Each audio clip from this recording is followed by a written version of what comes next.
नमस्कार दोस्तों, मैं रोहित मिश्रा आपके अपने परिवार ट्राई स्टार में स्वागत करता हूं। तो बच्चों, आज हम देखने वाले हैं अपने महामिशन बैच की बात करें। डीआई मैंने आप शुरू कर दिया था। मैंने इसमें आपको डीआई में पाई चार्ट के बारे में बताया था, जिसमें आपको 2 लेक्चर मिल चुके हैं। पाई चार्ट सिंगल कैसे आता है, डबल कैसे आता है, टेबल फॉर्म में कैसे आता है। आज हम देखने वाले हैं और भी इसी अपने डीआई में अगला अपना टॉपिक टाइप चालू करने वाले, क्योंकि अगर हम बात करें पिछले 2021 की बात करें, पेट में यहाँ से 2 क्वेश्चन पूछे गए थे पाई चार्ट से। हालांकि हमारे सिलेबस में दे रखा है पिछली साल पाई चार्ट से क्वेश्चन नहीं पूछे गए थे, लेकिन ऐसा बिल्कुल भी नहीं कि इस बार में नहीं पूछे जाएंगे। लेकिन हाँ, यहाँ से पिछले साल पाई चार्ट्स यानी कि हम डीआई की बात करें तो डीआई में यहाँ से क्वेश्चन पूछा गया था। ठीक है, तो इस क्वेश्चन की बात करें, क्वेश्चन ये भी बहुत आसान होता है। जैसे हमारा पाई चार्ट होता है, इसी प्रकार से ये भी होता है। बस चीज़ों को हमें समझना होता है। मेन मैंने आपको बताया डीआई में सबसे मेन बात क्या होती है। सबसे मेन बात ये होती है, इसमें हमें समझना होता है, इसकी लैंग्वेज समझनी होती है। यदि आपने इसकी भाषा समझ ली, इसकी लैंग्वेज समझ ली, तो आप किसी भी क्वेश्चन का इजीली आंसर दे सकते हैं। लेकिन यदि आपने इसकी भाषा नहीं समझ पाए तो समझ लीजिए आपका क्वेश्चन बिल्कुल भी नहीं होगा। क्वेश्चन आता हुआ आप क्या कर देंगे, गलत कर देंगे। चलिए हम बात करेंगे। तो ये हमारे पास एक फिगर बना हुआ है। इस फिगर में बोला गया है ये 0 से लेकर 400 तक जो हमारे पास राशि लिखी है, ये राशि किसमें, तो आप कहेंगे करोड़ रुपए में। ये राजस्व लिखा है 0, 50, 100, 150, 200, 250, 300, 350, 400। ये हमारा राजस्व दे रखा है। राजस्व किसमें, तो आप कहेंगे करोड़ में दे रखा है। ऐसे यहाँ पर हमारा सन दे रखा है, वर्ष दे रखा है 2009, 20 में 10 आएगा, 11, 12, 13, 14 और 15। ये हमारा क्या दे रखा है, तो आप कहेंगे वर्ष दे रखा है। और किस वर्ष कितना राजस्व प्राप्त हुआ, जैसे 2009 में कितना राजस्व आया, तो आप कहेंगे 300 करोड़ आया। 2010 में कितना आया, 260 करोड़ आया। 2011 में कितना आया, 350 करोड़। ये जो दे रखा है, ये राजस्व दे रखा है कि किस सन में कितना राजस्व प्राप्त हुआ है, किस सन में कितना राजस्व प्राप्त हुआ, ये दे रखा है। इसके बाद अब इससे संबंधित क्वेश्चन कैसे पूछे जाएंगे, ठीक है। अब इससे संबंधित क्वेश्चन कैसे पूछे जाएंगे उसकी हम चर्चा कर लेते हैं। तो पहला क्वेश्चन क्या पूछा गया है, वर्ष 2010 में, 11 में और 12 में। वर्ष 2010, 11, 12 में कह रहा है कि फर्म के राजस्व का कुल मान क्या होगा। यानी कि 2010, 11 और 12 में राजस्व के द्वारा, फर्म के द्वारा कुल कितना राजस्व वसूला गया। फर्म के द्वारा टोटल कितना राजस्व रेवेन्यू को कलेक्ट किया गया, किसमें, 2010 में, 11 में, 12 में। यानी कि जिसके बारे में कहा गया केवल उसी सन को देखेंगे और बाकी किसी सन से मतलब नहीं। कुल का मतलब होता है हमेशा जोड़ देना, टोटल का मतलब क्या होता है, सम कर देना। तो आप कहेंगे 2010 देखेंगे तो 2009 लिखा है तो ये 10 होगा। 10 में कितना है, तो आप कहेंगे 260 है। यहाँ पर आप क्या लिखेंगे, 260 करोड़ प्लस का। 2011 देखेंगे तो आप कहेंगे 350 करोड़, 350 करोड़ करेंगे प्लस। 2012 की यदि हम बात करें तो आपको 11 लिखा है, 13 लिखा है, तो 20 में 12 होगा कितना, 320 करोड़। तो फिर यहाँ पर क्या लिखेंगे, 320 करोड़। ये राशि किसमें, तो आप कहेंगे सबके सब करोड़ में, सबको जोड़ेंगे। बताइए जोड़ने पर कितना प्राप्त होगा, तो आप कहेंगे 0, 0, 0 बना रहेगा। 2, 5, 7, 7, 6, 13 की 3 कह रही है हमारे पास, एक 3, 3, 6, 2, 8, 1, 9, कितना आ जाएगा, 930 करोड़ आ जाएगा। 930 करोड़ आपका क्या होगा, राइट आंसर आ जाएगा। बताइए यहाँ तक समझ आ गया। 930 करोड़ आपका क्या होगा, राइट आंसर। क्योंकि आपसे क्वेश्चन क्या पूछा गया था, 2010 में, 2011 में और 2012 में। 2010 में 260 करोड़, 2011 में 350 करोड़, 2012 में 320 करोड़ का कह रहा है कि राजस्व का कुल मान कितना होगा। तो कुल का मतलब तीनों को हमें क्या करना है, ऐड करना है, तीनों को सम कर देना है, तीनों को जोड़ देना है। तो आपका आंसर कितना आएगा, 930 करोड़ आपका क्या होगा, राइट आंसर आ जाएगा। ठीक है, 930 करोड़ क्या होगा, इसका सही आंसर हो जाएगा। अब हम बात करेंगे इसी से क्वेश्चन नंबर दूसरे की बात करें। ये था हमारा क्वेश्चन नंबर पहला। अब बात करेंगे क्वेश्चन नंबर दूसरा। इसमें क्या पूछा गया है, इसमें क्वेश्चन नंबर दूसरा आपसे पूछा ये गया है कि क्वेश्चन कह रहा है कि बताइए वर्ष 2010 में गत वर्ष की तुलना में, वर्ष 2010 में, वर्ष 2010 में गत वर्ष की तुलना में, गत वर्ष की तुलना में, गत वर्ष की तुलना में, गत वर्ष की तुलना में फर्म के राजस्व में कितने, फर्म के राजस्व में कितने, फर्म के राजस्व में कितने, फर्म के राजस्व में कितने, फर्म के राजस्व में कितने प्रतिशत की कमी हुई, प्रतिशत की कमी हुई, प्रतिशत की कमी हुई, प्रतिशत की कमी हुई। ये आपसे क्वेश्चन पूछा गया है, ठीक है। प्रतिशत की क्या हुई, तो कमी हुई, आपसे ये क्वेश्चन पूछा गया है। तो देखिए 2010 देखेंगे तो कह रहा है कि 2010 में गत वर्ष का मतलब होता है पिछले वर्ष, 2010 में गत वर्ष की तुलना में, तो 2010 के पहले क्या है, तो आप कहेंगे 2010 ये 2011, इसके पहले क्या है 2009, यानी कि 2010 के गत वर्ष देखना है तो गत वर्ष क्या आ जाएगा 2009 आ जाएगा। मैं कह रहा कितने की कमी यानी कितने का घाटा हुआ ये आपको बताना है। तो आप कहेंगे 2010 में 260 है, जबकि 2009 इसके पिछले साल की बात करें 300 है, तो 300 में कितने की कमी आ गई, तो आप कहेंगे 40 की कमी आ गई, यही तो कमी आएगी। तो आप कहेंगे 360 में से, 300 में से किसमें, 300 में, 2009 में 300 था, 2010 में कितना आया 260 आया, तो कुल मिलाकर 40 करोड़ की कमी आ गई। किसकी कमी आ गई, 40 करोड़ की। लेकिन आपसे कह रहा है कि परसेंटेज में बताइए कितने परसेंटेज की कमी हुई, तो आप क्या करेंगे, आप लिखेंगे 40 बटे कमी किस पे हुई, 300 में, 300 में तो कमी हुई, मल्टीप्लाई 100 करेंगे, ठीक है। तो 2 जीरो से 2 जीरो काटेंगे, 3 से काटेंगे तो कितनी बार जाएगा, 13 3 39, यानी कि 13 से 1/3% की क्या होगी, कमी आ जाएगी। 13 से 1/3% की क्या होगी, कमी आ जाएगी, ठीक है। तो क्वेश्चन की केवल आपको लैंग्वेज पकड़ करनी, यदि आपने क्वेश्चन की लैंग्वेज पकड़ ली तो क्वेश्चन आसानी से आप कर सकते हैं, ठीक है। तो ये था हमारा क्वेश्चन नंबर इसी से संबंधित दूसरा। क्वेश्चन नंबर तीसरा हम देख लेते हैं। क्वेश्चन नंबर तीसरा आपसे क्या पूछा गया है, प्रश्न तीसरा आपसे ये पूछा गया है कि बताइए, तीसरा है कि पूछा है इसमें कि कितने वर्षों में फर्म का राजस्व, कितने वर्षों में फर्म का राजस्व, कितने वर्षों में, कितने वर्षों में फर्म का राजस्व, फर्म का राजस्व, कितने वर्षों में फर्म का राजस्व क्या है, कितने वर्षों में फर्म का राजस्व, इन 8 वर्षों की औसत, इन 8 वर्षों के, इन 8 वर्षों के राजस्व, राजस्व से कम है, से कम है, कम है। तो क्वेश्चन को समझेंगे। इसमें कहा गया कितने वर्ष यानी कितने ऐसे ईयर हैं, कितने ऐसे साल हैं जो कि इन 8 वर्षों में जो राजस्व प्राप्त होगा, यानी कि टोटल 8 वर्ष हमारे पास दे रखे हैं। इन 8 वर्ष को जोड़िए और जोड़ने की बात बताइए वो कितने ऐसे समय हैं और उसका क्या निकालना है, औसत निकालना है। औसत निकालने के बाद ऐसे कितने वर्ष हैं जो इसकी तुलना में कम है। अधिक भी पूछा जा सकता था लेकिन फिलहाल यहाँ पर कम पूछा गया है। तो आप क्या करेंगे, 8 वर्ष, 1 2 3 4, इनके बीच में 4, 8 वर्ष हो गए। 8 वर्ष का पहले हमें क्या करना है, 8 वर्ष का हमें पहले औसत इसमें बोला गया था ना, हाँ ठीक है, औसत बोला गया, इसमें औसत याद रखना कि वर्षों का औसत राजस्व, औसत याद रखना, ठीक है। तो औसत, तो सबसे पहले हम 8 वर्षों का औसत निकाल लेते हैं। तो आप कहेंगे 8 वर्षों में सबको जोड़ना पड़ेगा, सबको जोड़ लेते हैं, ठीक है। जब 8 वर्षों का हम राजस्व निकालेंगे तो कितना आएगा, तो देखो सबको जोड़ेंगे, 0 0 0 सब में 0, तो आप कहेंगे सबसे पहले तो 0 आ जाएगा, ठीक है। 8 4 12 4 16, 16 और 5 21, 2 23, 23 5 27, 27 और 6 33, 33 की आप लिखेंगे 3 कैरी हमारे पास 3 आ जाएगा।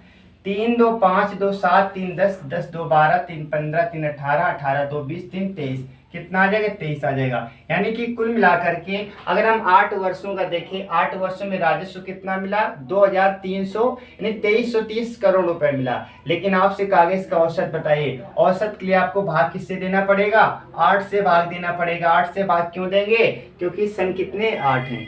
ये तो होता है पदों को 1/, पदों की संख्या। अब इसे आप काट देंगे, जब आप इसे काटेंगे तो पहले हम काट लेते हैं किससे, 2 से काट लेते हैं। 2 से आप काटेंगे 2 चौको 8, इसे 2 से काटेंगे 2 1 कम 2, 2 1 कम 2, 2 6 12, 2 5 10, इतना आ जाएगा। अब हम 4 का भाग देंगे, 4 का भाग देंगे, 4 दूनी 8 करेंगे, 3 बचेगा, 36 हो जाएगा, 4 9 36 करेंगे, ठीक है। 4 दूनी 8, 3 बचेगा, 36, 4 9 36। इसके बाद में आप देंगे 4 का भाग 1 में, 4 एकम 4, 10 बचेगा, 4 दूनी 8, यानी कि 29,291.2 इसका क्या होगा, राइट आंसर। लेकिन अभी आंसर नहीं आएगा, अभी तो मैंने केवल 8 वर्षों का औसत निकाला है। लेकिन आपसे क्वेश्चन क्या पूछा गया था, कितने ऐसे वर्ष हैं, कितने ऐसे वर्ष हैं जिनका 8 वर्षों से प्राप्त राजस्व का औसत से कम है। तो बताइए जो 291 से कम होगा वही हमारा आंसर होगा। अब देखिए 291 से कौन सा कम है, तो आप कहेंगे ये तो अधिक है, एक हमारे पास ये 291 से कम है, दूसरा हमारा ये कम है, तीसरा हमारा ये कम है और चौथा हमारा ये कम है। तो कुल मिलाकर इसका आंसर कितना आ जाएगा, 4 आ जाएगा। ठीक है, 4 आ जाएगा। तो आपसे ये पूछा गया था कि बताइए कितने ऐसे वर्ष हैं जिनका औसत जो है, जिनका राजस्व जो प्राप्त हुआ है 8 वर्षों के राजस्व के औसत से कम है। तो याद रखेंगे कौन है, एक तो ये हो जाएगा, दूसरा ये हो जाएगा, तीसरा ये हो जाएगा, चौथा ये हो जाएगा। तो कुल मिलाकर आपका आंसर कितना आ जाएगा, 4 आ जाएगा। ठीक है, आपका राइट आंसर कितना हो जाएगा, आपका राइट आंसर 4 आ जाएगा। ये था हमारा क्वेश्चन नंबर इसका तीसरा। क्वेश्चन नंबर चौथे की बात कर लेते हैं। ठीक है, अगले प्रश्न की बात कर लेते हैं।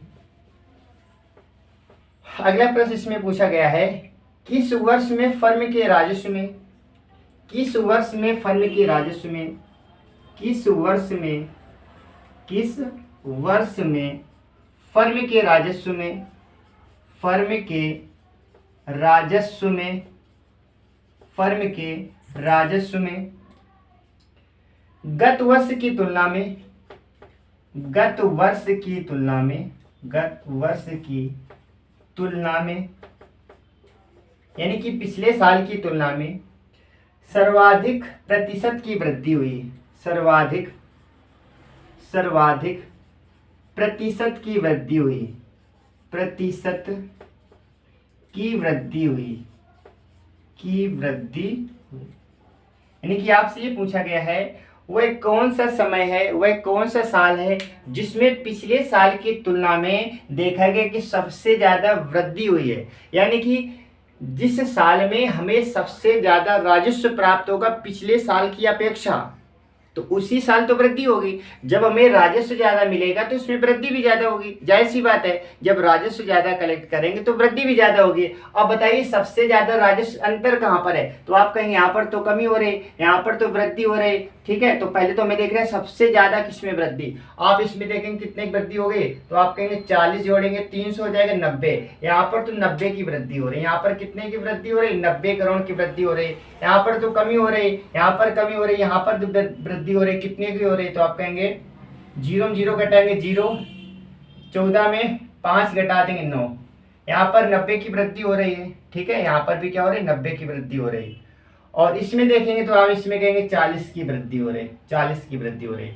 लेकिन आपसे ये क्वेश्चन पूछा गया है किस वर्ष में फर्म के राजस्व में गत वर्ष की तुलना में सबसे ज्यादा वृद्धि हुई है। बताइए सबसे ज्यादा वृद्धि कहाँ पर हुई है, तो यहाँ पर वृद्धि हो रही है क्या, 0 और 15 में से हम क्या करेंगे 6 घटा देंगे, 9 बचेगा। सही है, यहाँ पर 90 की वृद्धि, यहाँ पर भी 90, तो 2 जगह 90 की वृद्धि हो रही है। ठीक है, 2 जगह 90 की वृद्धि हो रही है ना। 350 260 तो 90 की वृद्धि। लेकिन आपसे परसेंटेज पूछा गया है, तो जब सेम है यहाँ पर तो इसका निकाले या इसका निकाले, बात तो एक ही है। जब सेम है हमारे पास तो आपसे परसेंटेज पूछा गया है, तो बताइए 260 से 350 में पहुंच गए, कितने की वृद्धि, तो आप कहेंगे 90 की वृद्धि। और वृद्धि किस पर हुई, तो आप कहेंगे 260 पर वृद्धि हुई, 260 पर। मल्टीप्लाई क्या करेंगे, 100 करेंगे, 0 से 0 काट देंगे। ठीक है, 0 से 0 काटेंगे। अब इसके जब आप मल्टीप्लाई करेंगे तो 900 बट्टे कितना आएगा, 26 आ जाएगा। 900 बट्टे 26, जब आप इसका भाग देंगे तो आपका आंसर आ जाएगा। ठीक है, जब इसका आप भाग देंगे तो आपका आंसर आ जाएगा। तो इस पे ये पूछा गया था कि बताइए सबसे ज्यादा वृद्धि, तो वृद्धि याद रखेंगे सबसे ज्यादा कहाँ पर हुई है और कितने परसेंट की, तो आप परसेंटेज भी निकाल सकते हैं। इस प्रकार से हमें इस क्वेश्चन को करना था। अब आगे देखेंगे अगला प्रश्न क्या पूछा गया है। ठीक है, तो ये हमारा क्या हुआ, ये क्वेश्चन हमारा कंप्लीट हो गया। ये हमारा क्या होता है, ये हमारा अब देखो इसमें मैंने केवल एक चीज निकाल के देखी, आपको सब निकालना पड़ेगा। पहले वृद्धि, वृद्धि देखिए, वृद्धि यहाँ पर हो रही, वृद्धि यहाँ पर हो रही और वृद्धि यहाँ पर भी हो रही है, वृद्धि यहाँ पर भी हो रही है। यहाँ पर कितने की वृद्धि हो रही, 40 की। तो अब आपको ये सोल्व करना पड़ेगा। एक बार आप क्या करेंगे, इसे हम बता रहे हैं आपको ऐसे करना है। एक बार लिखेंगे 90/260 गुणा 100।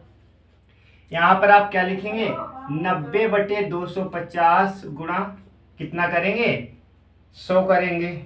और यहाँ पर आप क्या करेंगे, 40/240 गुणा 100 करेंगे। अब तीनों में सबसे ज्यादा जहां पर परसेंटेज की वृद्धि होगी वही हमारा आंसर आएगा। इतना काम आपको करना है, यहां से परसेंटेज निकालेंगे, यहां से परसेंटेज निकालेंगे, यहां से परसेंटेज निकालेंगे, जिसका सबसे ज्यादा परसेंटेज होगा वही हमारा क्या होगा, वही हमारा आंसर आ जाएगा। ठीक है, जिसका सबसे ज्यादा परसेंटेज होगा वही हमारा क्या होगा, आंसर आ जाएगा। तो ये हमारा था पहला क्वेश्चन। अब हम बात करेंगे अपने दूसरे प्रश्न की, बात कर लेते हैं। ठीक है, पहले डीआई से क्वेश्चन कितने बन सकते थे वो मैंने बता दिए। अब अगली हम डीआई देखने वाले हैं। नेक्स्ट हमारी डीआई कौन सी है, अगली डीआई हम देखने वाले हैं। अगली डीआई हमारी कुछ इस प्रकार से दे रखी है। अगली डीआई इस प्रकार से हमारे पास है। ये हमारे पास यहाँ पर दिनों की संख्या दे रखी है। ठीक है, सोमवार, तो यहाँ से 10, 200, 300, 400, 800 तक लिखना है। यहाँ पर 100, ठीक है, 100 से शुरू करना है ना, 100, ठीक है, 100, 200, 300, 400, 500, 600, 700 और 800। ठीक है, ये हमारे पास दे रखा है। और यहाँ पर दे रखा है सोमवार का है कितना, 260 है। तो 260 बताइए कहाँ पर आएगा, यहाँ पर आ जाएगा, यहाँ पर 260 आएगा। और यहाँ पर क्या लिखा है, यहाँ पर लिखा है सोमवार, तो यहाँ पर सोमवार लिख देंगे। ठीक है, इसके बाद में फिर लिखा है मंगलवार का 540 है, 540 कहीं यहाँ पर आएगा। ठीक है, 540 यहाँ पर लिखेंगे 540, और दिन कौन सा है, मंगलवार है, दिन मंगलवार कर देंगे। इसके बाद में फिर क्या, बुधवार का 360 है, 360 हमारा यहाँ पर कहीं आएगा, यहाँ पर आएगा, 360 यहाँ पर लिख देंगे, 360। ठीक है, 360 किसका है, बुधवार का है, बुधवार का है। यहाँ पर वैल्यू भी पुटअप करते जाते हैं। सोमवार का कितना था, सोमवार का था 260, 540, 260, यहाँ था 540, और यहाँ पर 360 है, यहाँ पर लिखेंगे 360। इसके बाद में बुधवार के बाद में हम बात करेंगे बृहस्पतिवार 120, बृहस्पतिवार 120 है, तो 120 यहाँ पर कहीं आ जाएगा, यहाँ पर आ जाएगा 120, और यहाँ पर क्या आ जाएगा, बृहस्पतिवार आ जाएगा। और बृहस्पतिवार की वैल्यू कितनी दे रखी है, 120, 120। इसके बाद में आएगा शुक्रवार, शुक्रवार में दे रखा है 200, तो 200 हमारा यहाँ पर आ जाएगा, 200 यहाँ पर आ जाएगा। और 200 में क्या दे रखा है, तो आप कहेंगे शुक्रवार, शुक्र का कितना है, 200 है। इसके बाद में इसमें भी लिख देते हैं, 200 लिख देंगे। और लास्ट में शनिवार का कितना है, 320 है, शनिवार का 320 है, तो आप कहेंगे 320, 300 से थोड़ा सा ज़्यादा आ जाएगा, यानी कि यहाँ पर आ जाएगा, 320 आ जाएगा। ठीक है, शनिवार, शनिवार कितना आएगा, 320 आ जाएगा, तो यहाँ पर लिख देंगे 320। मैंने सबकी वैल्यू यहाँ पर पुटअप कर दी। ठीक है, ये क्वेश्चन दे रखा है। और ये जो साइड में दे रखा है, ये टेबल दे रखी है पंखों की। ठीक है, ये पंखों की टेबल दे रखी है, याद रखेंगे, ये पंखों की टेबल है, पंखों की टेबल दे रखी है, पंखों की टेबल। और ये यहाँ पर दिन दे रखे हैं। और जैसे सोमवार को कितने पंखे, तो 260, मंगल को 540 पंखे, बुधवार को 360, बृहस्पतिवार 120, शुक्रवार को 200 और शनिवार को 320 पंखों की ये संख्या दे रखी है। अब क्वेश्चन क्या पूछा गया है, तो क्वेश्चन की हम बात करेंगे। पहला क्वेश्चन पूछा गया है, अधिकतम उत्पादन न्यूनतम उत्पादन से कितना अधिक है। पहला क्वेश्चन है अधिकतम उत्पादन, पहला क्वेश्चन, अधिकतम उत्पादन, अधिकतम उत्पादन, उत्पादन न्यूनतम उत्पादन से कितना अधिक है, न्यूनतम उत्पादन से, उत्पादन से कितना अधिक है, कितना अधिक है। यानी कि आपसे क्वेश्चन ये पूछा गया है कि जो अधिकतम उत्पादन है न्यूनतम उत्पादन से कितना अधिक है। तो सबसे पहले इसमें देखो अधिकतम उत्पादन कितना है, तो आप कहेंगे सबसे बड़ी वैल्यू कौन सी है, 540 है। सबसे छोटी देखिए 120 है। तो आपसे ये तो पूछा कि अधिकतम और न्यूनतम में कितना अधिक है, तो अधिक हमेशा अंतर के बारे में बताता है। तो आप कहेंगे 540 में से आप 120 घटा देंगे तो आपका आंसर आ जाएगा। 0 में 0 0 जाएगा, 4 में से 2 2 जाएगा, और यहाँ पर 5 में से घटा देंगे 4, तो 420 आएगा। 420 आपका क्या होगा, राइट आंसर आ जाएगा। ठीक है, यानी कि आपसे क्वेश्चन पूछा गया था कि बताइए सबसे अधिक और सबसे कम के बीच में अंतर कितने का है। तो सबसे अधिक 540 है और सबसे कम कितना है 120 है। इन दोनों का अंतर निकालेंगे तो कितना आएगा 420 आ जाएगा। कितना आएगा 420 आ जाएगा। ये था हमारा इसका पहला क्वेश्चन। अब इसका दूसरा क्वेश्चन पूछा गया है कि बताइए उस सप्ताह में टेबल पंखों का औसत उत्पादन कितना होगा। ठीक है, यानी कि सप्ताह में टेबल का औसत पूछा गया आपसे, तो औसत पूछा गया है, औसत बताइए। तो औसत यहाँ पर किसका पूछा गया है, तो आप कहेंगे सबका औसत पूछा गया है। और आप अच्छे से जानते हैं औसत क्या होता है। औसत का मतलब होता है सबको जोड़ देना और उनकी संख्या से भाग देना, ही औसत कहलाता है। पदों का योग बटे पदों की संख्या, यानी कि जो भी नंबर दे रखे हैं सबको जोड़ देना है और यहाँ पर दिनों की संख्या से भाग देना है। तो दिन की संख्या 1 2 3 4 5 6 7 डे होते हैं, 7 का भाग देना है। तो सबसे पहले सबको जोड़ना है। जब आप सबको जोड़ेंगे तो देखिए यहाँ पर सबसे पहले तो सब में 0, तो यहाँ पर आप 0 लिख देंगे। 2 और 2 4, 4 6 10, 10 4 14 और 14 6 20, 20 की 0 कैरी हमारे पास 2 हो जाएगा। 2 कैरी का 2 हमारे पास है, ये 3 5, 5 2 7, 1 8, 3 11 और 11 के बाद में 5 16, 16 2 18, कितना आएगा 1800 आ जाएगा। यानी कि इन 7 दिनों में पंखों का योग तो 1800 है, लेकिन आपसे क्वेश्चन क्या पूछा गया, औसत बताइए। औसत में आपको 7 का भाग देना है। किसका भाग देना है, 7 का भाग देना है। जब आप 7 का भाग देंगे तो आपका आंसर आ जाएगा। 7 का देखो भाग देंगे, 7 दूनी 14 करेंगे, 4 बचेगा हमारे पास 40 हो जाएगा। 7 पना 35 करेंगे, 5 बचेगा आगे 50 हो जाएगा। 7 सते 49 करेंगे, 1 बचेगा, 7 एकम 7 करेंगे। तो आपका आंसर कितना आ जाएगा 257.1 आपका क्या होगा आंसर आ जाएगा। 257.1 आपका क्या होगा आंसर आ जाएगा। इसमें पूछा गया था 1 2 3 4 5 6, यहाँ पर 6 का भाग देना है। किसका भाग देना है, 6 का भाग देना है। 7 डे में देखो इसमें संडे को नहीं लिया गया है। अगर संडे को लिया जाता तो 7 का भाग देते, इसमें संडे का ही लिखा है, नहीं लिखा है, तो आपको 6 का भाग देना है। जब आप 6 का भाग देंगे, छतरी कटा है, तो आपका आंसर कितना आएगा 300 आएगा। कितना आ जाएगा 300 आ जाएगा। अगर यहाँ पर 7 दिन को लिया जाता तो 7 का भाग देते, बट यहाँ पर क्या किया गया है, यहाँ पर संडे को स्किप किया गया, संडे को छोड़ा गया है, इसलिए हम क्या करेंगे 6 का भाग देंगे। तो आंसर कितना आएगा 300 आ जाएगा। ठीक है, तो इसका आंसर कितना आएगा 300 आ जाएगा।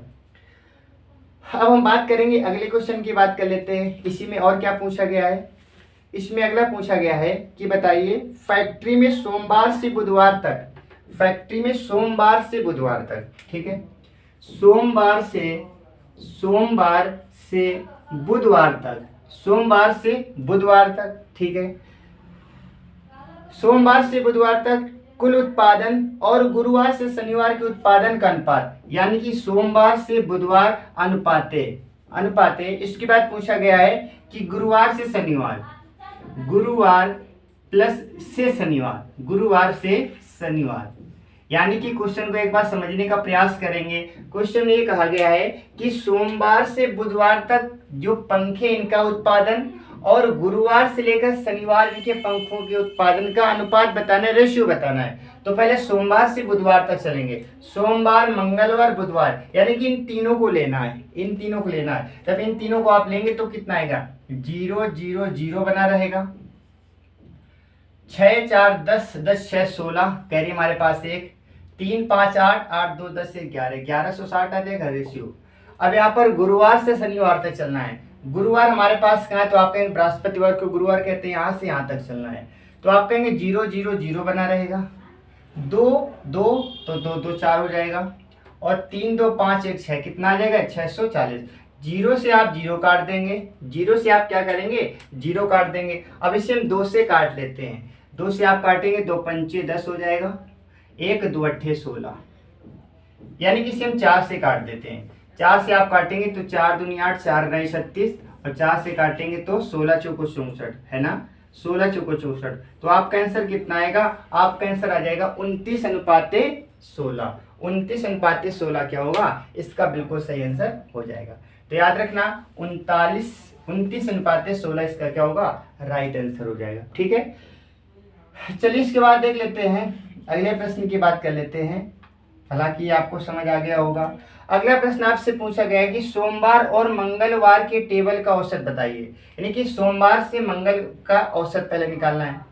सोमवार और मंगल का औसत, तो देखो सोमवार प्लस मंगलवार का औसत, पहला पॉइंट कहा गया कि सोमवार और मंगलवार का औसत उत्पादन उस सप्ताह के टेबल के पंखों के उत्पादन। ठीक है, यानी कि आपसे क्वेश्चन पूछा गया है कि सोमवार से मंगलवार तक, सोमवार से मंगलवार तक और सप्ताह के टोटल का कितना अधिक है, कितना अधिक है, यानी कि सोमवार से मंगलवार माइनस टोटल, टोटल एवरेज से बताइए कितना अधिक है, ये आपसे पूछा गया है। तो आप पहले टोटल एवरेज निकाल लेते हैं। टोटल जब आप निकालेंगे तो अभी मैंने आपको टोटल औसत निकाल के दिखाया था, कितना आया था, कितना आया था, जब 6 का 36 का 18 300 आया था, तो टोटल तो 300 आ गया था, टोटल कितना है, 300। अब हम सोमवार से मंगलवार तक का निकाल लेते हैं, सोमवार से मंगलवार, इन दोनों को आप जोड़ेंगे तो कितना आएगा, तो 0 बना रहेगा यहाँ पर, 4 से 10 हो जाएगा, कह रही हमारे पास एक 6 2 8 हो जाएगा, 8 पे 2 का भाग देंगे तो आप कहेंगे 2 चौको 8, 400 आ जाएगा। इसका कितना आ जाएगा, तो आप कहेंगे 400 आ जाएगा। इसका कितना है, 300, बराबर बताइए कितना अधिक है, तो आप कहेंगे 100 पंखी अधिक हो जाएंगे। कितने अधिक हो जाएंगे, 100 पंखी अधिक हो जाएंगे। ठीक है, तो ये था अपना क्या डीआई मैंने आज 2 डीआई कंप्लीट करा दी और बहुत ही आसानी से। और जैसा कि आपको पता है ये डीआई बहुत ही इंपॉर्टेंट है, ऐसी डीआई जरूर हमारे एग्जाम में आती है, तो इस क्लास को जरूर देखें। ठीक है, अब मिलते हैं नेक्स्ट क्लास में, तब तक आप अच्छे से पढ़ते रहिए।